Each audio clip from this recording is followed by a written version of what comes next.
en sa saison, et dont la feuille ne se flétrit pas. Et quoi qu'il fasse, il prospérera. Les convaincus. 4 pas si mal. Devenez membre de la chaîne et AIDEZNOUS à propager la parole de Dieu à travers le monde.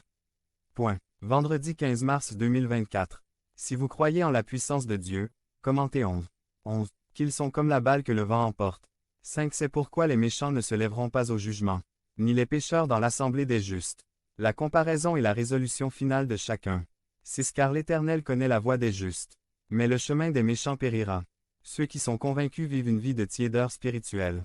Point. Ceux qui sont convaincus ou persuadés sont ceux qui essaient toujours mais ne se lancent jamais. Ils sont indécis et hésitants. Ils entendent le message, mais ils ne s'y soumettent pas. Il y avait un roi nommé Agrippa, qui avait entendu le témoignage de Paul. Il s'intéressait à son contenu mais le rejeta instantanément, sans l'avoir digéré, par manque d'engagement. Acte 26, 28. Les convaincus sont ceux qui s'approchent de ceux qui sont dans la même condition, pour échanger des impressions nuisibles sous un vernis d'apparence spirituelle. Ce sont eux qui se réunissent pour juger, selon leurs critères, sans tenir compte de celui de Dieu, et ceux qui se projettent sur les autres pour justifier leur faute. Ce groupe est facile à identifier, en raison des conseils pernicieux et des décisions néfastes qu'ils prennent dans leur vie, qu'ils veulent finalement propager et diffuser parmi d'autres. Ce type de groupe est constitué de dissidents, d'opposants au dessein de Dieu dans l'Église, de moqueurs, de ceux qui sont sensibles à l'esprit et opèrent dans un esprit antagoniste et hostile. Ceux-ci ne pourront pas exercer un leadership important dans leurs églises en raison de leur incompétence et de leur manque de caractère spirituel. L'inconstance et la double pensée seront leur mode de vie et ils ne seront jamais efficaces. À cause de la médiocrité spirituelle qui les accable.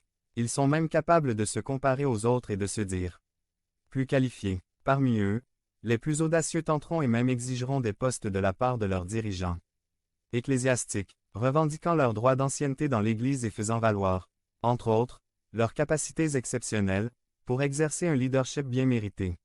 Ils feront pression sur leurs pasteurs en annonçant leur retrait de l'Église s'ils ne cèdent pas à leurs revendications. Si les dirigeants spirituels ne sont pas bien fondés, ils tomberont dans le piège des convaincus, les plaçant dans une mauvaise position pour satisfaire leurs exigences, entraînant ainsi un obstacle à elle'.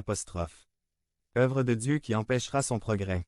La Bible dit que les pécheurs ne pourront pas se lever dans la congrégation des justes. Ceux-ci iront église en église à la recherche du poste désiré, jusqu'à ce qu'ils rencontrent un leader qui, dans leur désir de les retenir, leur offrira, sans considération de conséquences, tous les ministères qu'ils réclament. Une fois qu'il aura causé de grands ravages spirituels dans son œuvre,